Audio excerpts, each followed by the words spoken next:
Subscribe my YouTube channel, Blessed Billionaire. Shalom, my friends. Let me tell you something that changed my life. For the past 30 years, I have been obsessed with two things: the ancient wisdom of the Torah and the modern science of building wealth. And here is what I discovered. These two worlds are not separate. They are one. The same principles that our sages encoded in the Talmud 2,000 years ago are the same principles that the greatest business minds of today are rediscovering and repackaging in best-selling books. I have read over 3,000 books in my lifetime. Business books, philosophy books, psychology books, and of course, the sacred texts of our tradition. I've spent tens of thousands of dollars and tens of thousands of hours absorbing the wisdom of the world's greatest thinkers.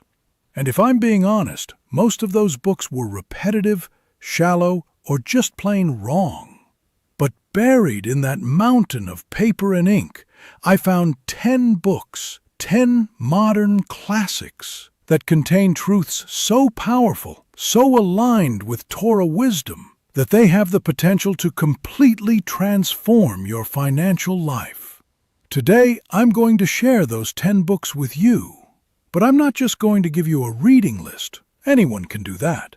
I'm going to do something different. For each book, I'm going to show you the core principle, the one big idea that makes it worth your time. Then, I'm going to reveal the ancient Jewish wisdom that validates and deepens that principle. And finally, I'm going to give you one practical action step, something you can do today, right now, to apply that wisdom to your life. Think of this as a masterclass, a fusion of 3,000 years of Torah insight and the best of modern business thinking. By the end of this video, you will have a blueprint, a 10-step path to prosperity that is both spiritually grounded and ruthlessly practical. So grab a pen, grab some paper, and let's begin. Book number 1 is Secrets of the Millionaire Mind by T. Harv Eker. This book is not just about money. It's about the invisible programming that controls your relationship with money.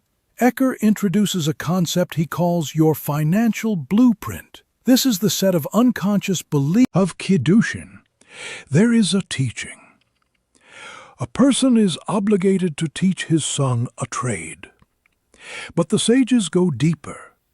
They say that a father who does not teach his son how to earn a living is teaching him to become a thief. Why? Because if you don't give your children the skills and the mindset to create value and earn money honestly, you are setting them up for a life of desperation, and desperate people do desperate things. But it's not just about skills, it's about mindset. The Torah commands us, V'asita hatov v'hayashar. You shall do what is good and right. Our tradition teaches that part of doing what is good and right is being financially self-sufficient, being able to provide for your family, and having the resources to give to others. Poverty is not a virtue in Judaism. It is an obstacle. The Rambam, Maimonides, the greatest of our legal scholars, writes that the highest form of charity is to help someone become financially independent, to give them a job or a loan, so they no longer need charity. This is the Jewish financial blueprint. Wealth is not evil, it is a responsibility. So here is your action step for book number 1. I want you to take a piece of paper and write down 3 beliefs about money that you heard growing up. Maybe it was, money doesn't grow on trees, or we can't afford that, or rich people are selfish. Write them down. Then, next to each one, I want you to write a new belief, a Torah-aligned belief. For example, money is a tool for blessing, or I am worthy of abundance, or wealth allows me to serve others. This is the first step in reprogramming your financial blueprint. Book number 2 is Think and Grow Rich by Napoleon Hill. This is one of the most famous self-help books ever written, and for good reason. Hill spent 20 years studying the wealthiest people in America, people like Andrew Carnegie and Henry Ford, and he distilled their secrets into a set of principles. The most important principle in the book is this: whatever the mind can conceive and believe, our future, have creative power. They shape reality. This is exactly what Napoleon Hill discovered. He calls it autosuggestion. You must speak your goals out loud, repeatedly, with emotion and conviction, until your subconscious mind accepts them as true. In Jewish terms, you are using the power of dibur, of speech, to bring your makshava, your vision, into ma'aseh, into physical reality. The Torah itself was created through speech. Vayomer Elokim Yehi Or. And God said, "Let there be light." Speech is the technology of creation. Here is your action step for book number 2. I want you to write down one financial goal that you want to achieve in the next 12 months. Be specific. Not, I want to be rich, but I want to earn $10,000 per month from my business. Or, I want to save $50,000 for a down payment on a property. Write it down. Then, every single morning, as soon as you wake up, I want you to read that goal out loud with passion, as if it has already happened. Thank you, Hashem, for the $10,000 per month I am now earning. Do this for 30 days and watch what happens. You are programming your mind and activating the creative power of speech. Book number 3 is The 7 Habits of Highly Effective People by Stephen Covey. This book is a masterpiece of personal development. Covey lays out 7 habits that, if practiced consistently, will transform you into a highly effective, highly successful person. But the habit that resonates most deeply with Jewish wisdom is habit number 2. Begin with the end in mind. Covey says that all things are created twice. First, there is a mental creation, a vision, a plan. Then there is a physical creation, the execution of that plan. Before you build a house, you draw a blueprint. Before you write a book, you outline the chapters. Before you live a successful life, you must envision what that life looked into the Torah and created the world. The Torah was the blueprint. The world was the execution. Your action step for book number 3 is this. I want you to take 30 minutes this week and do what Covey calls a funeral visualization. I know it sounds morbid, but stay with me. Imagine you are at your own funeral, 80 or 90 years from now, God willing. Your children, your grandchildren, your friends, your colleagues are all there. What do you want them to say about you? What do you want your legacy to be? Write it down. This is your end. This is your destination. Now work backward. What kind of person do you need to become to earn that eulogy? What habits do you need to develop? What actions do you need to take? Begin with the end in mind. Book number 4 is How to Win Friends and Influence People by Dale Carnegie. This book, written in 1936, has sold over 30 million copies, and it is still as relevant today as it was nearly a century ago. The core message of the book is simple but profound. People don't care how much you know until they know how much you care.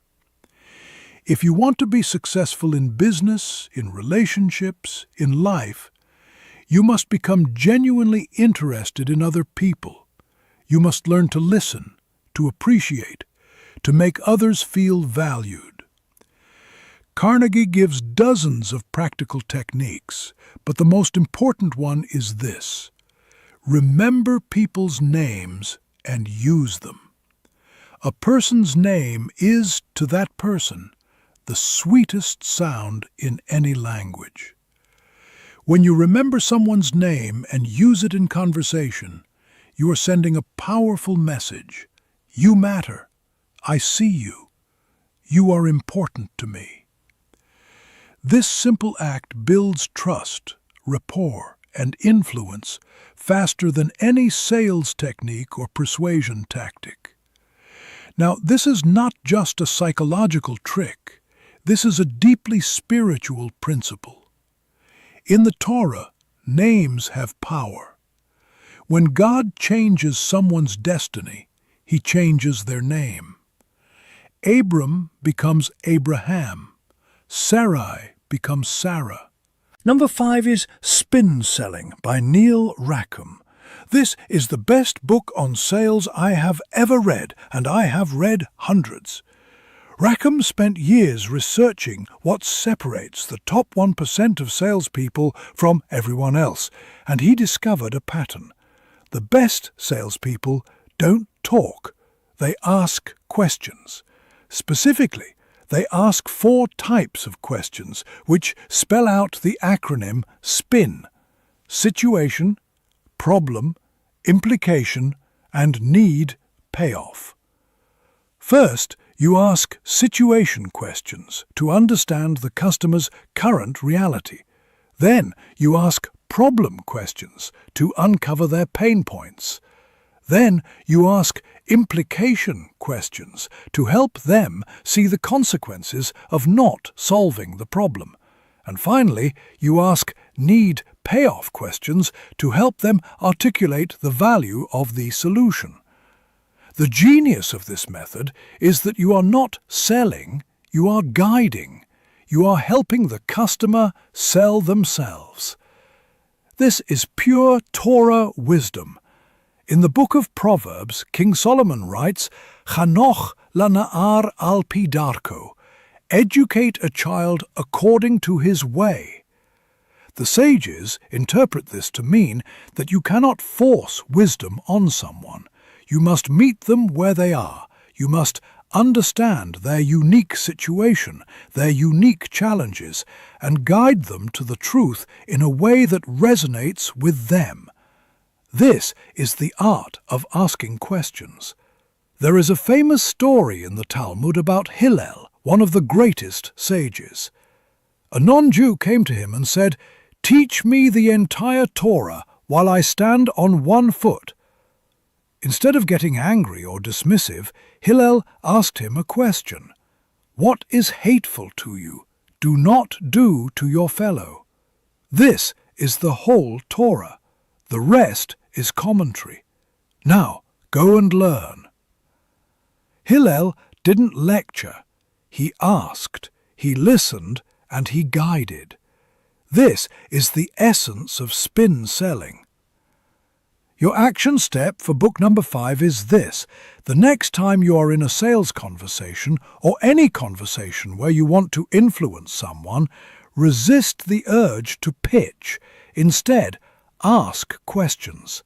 Ask about their situation. Ask about their challenges. Ask about... Not cynical. This is biblical. In the book of Proverbs, King Solomon writes, Shem Tov mishemen tov. A good name is better than precious oil. Your reputation, your Shem Tov, is your most valuable asset. It is more valuable than money, more valuable than possessions. In the Talmud, the sages teach that there are 3 crowns: the crown of Torah, the crown of priesthood, and the crown of kingship. But above all of these is the crown of a good name, Keter Shem Tov. This crown is available to everyone, regardless of their birth or status. It is earned through integrity, through consistency, through honoring your word. In business, your reputation is your currency. People do business with people they trust. If you have a reputation for honesty, for delivering on your promises, for treating people with respect, you will never lack for opportunities. But if your reputation is tarnished, if people see you as unreliable or unethical, no amount of talent or hard work will save you. Your action step for book number 6 is this. I want you to do a reputation audit. Ask yourself, if someone Googled my name right now, what would they find? If someone asked my past clients, my colleagues, my employees about me, what would they say? If the answer makes you uncomfortable, it's time to make a change. Start small. Keep one promise this week that you might have been tempted to break. Show up on time to one meeting. Deliver one project ahead of schedule. Your reputation is built one action at a time.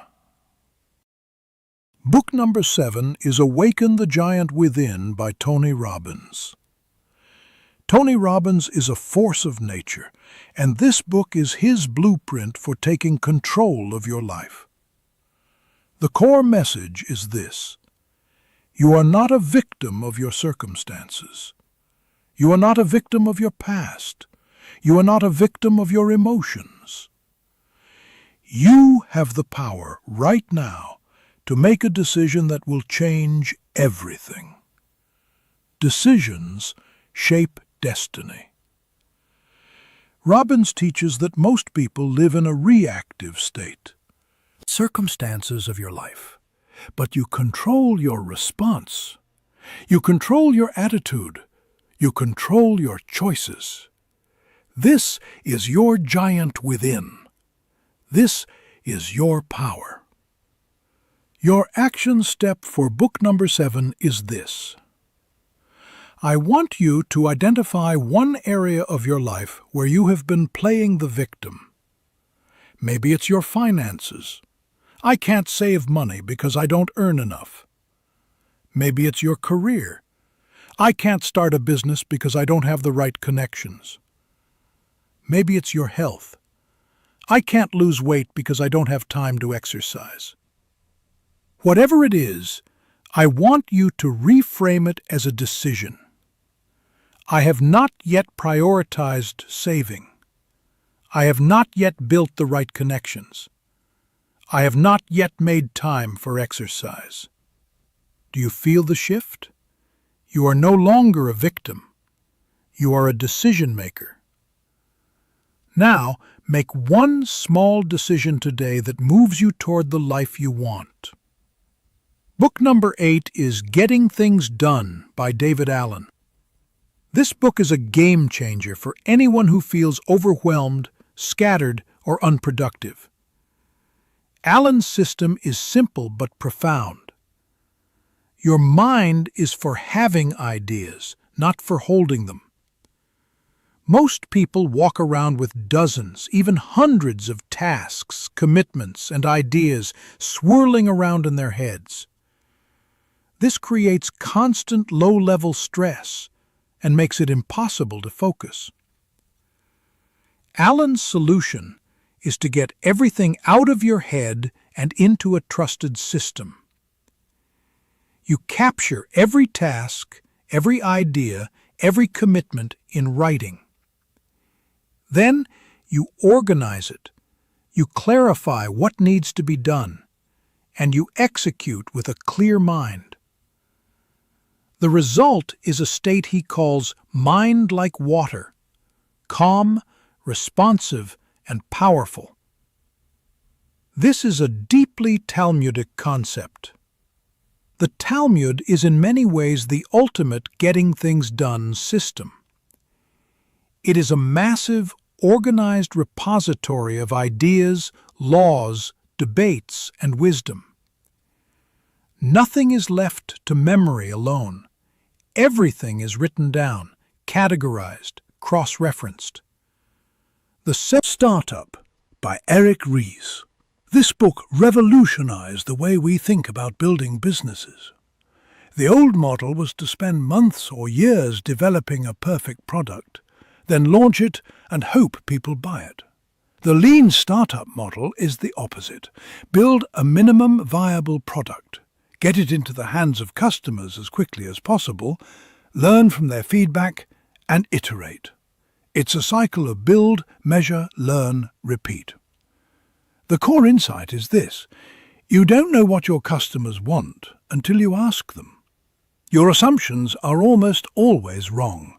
So, stop assuming and start testing. Launch fast, fail fast, learn fast, and adapt. This is how you build a business that actually solves the real problem for real people. This is pure Torah wisdom. In the book of Proverbs, King Solomon writes, "Berov yoatzim tekumat." In the multitude of counselors there is safety. You cannot build a successful business in a vacuum. You need feedback, you need advisors, you need customers to tell you what they actually need, not what you think they need. There is a beautiful teaching in the Talmud about this. The Gemara says that before the Sanhedrin, the High Court, would make a major decision, they would first hear from the youngest, least experienced judges. Why? Because if the senior judges spoke first, the junior judges would be intimidated and would not share their true opinions. The sages understood that wisdom comes from diverse perspectives, from listening, from humility. This is the essence of the lean startup. Listen to your customers, test your assumptions, and be willing to pivot. Your action step for book number 9 is this: if you have a business idea, stop waiting for it to be perfect. Build the simplest, most basic version of your product or service that you can, and get it in front of at least 10 potential customers this week. Ask them for honest feedback. What do they love? What do they hate? What would they pay for? Use that feedback to improve. This is how you build a real business. And finally, book number 10 is The Innovator's Dilemma by Clayton Christensen. This book explains why that even the most righteous person must do teshuvah every day. Why? Because the world is changing, and we must change with it. Complacency is spiritual death. Your action step for book number 10 is this: I want you to identify one area of your business or your life where you have become complacent. Maybe it's a product that used to be your best seller but is now declining. Maybe it's a skill that used to be in demand but is now being automated. Whatever it is, ask yourself, if I was starting from scratch today, would I still do this? If the answer is no, it's time to innovate. It's time to disrupt yourself. So, there you have it, my friends. 10 books, 10 principles, 10 action steps. These are not just ideas to think about, they are a blueprint to follow. Reprogram your financial blueprint. Speak your goals into existence. Begin with the end in mind.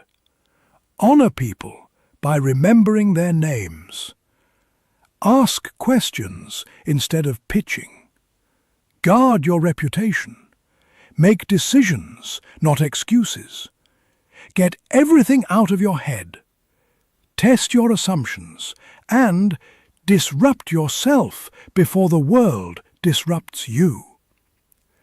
But here is the most important thing I want you to understand. These 10 books, as powerful as they are not new.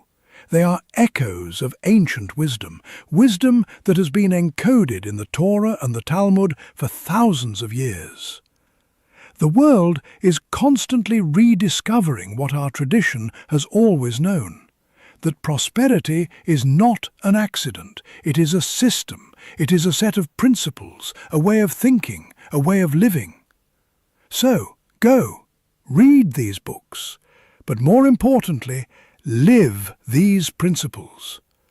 And as you do, remember the words of our sages. Talmud Torah kineged kulam.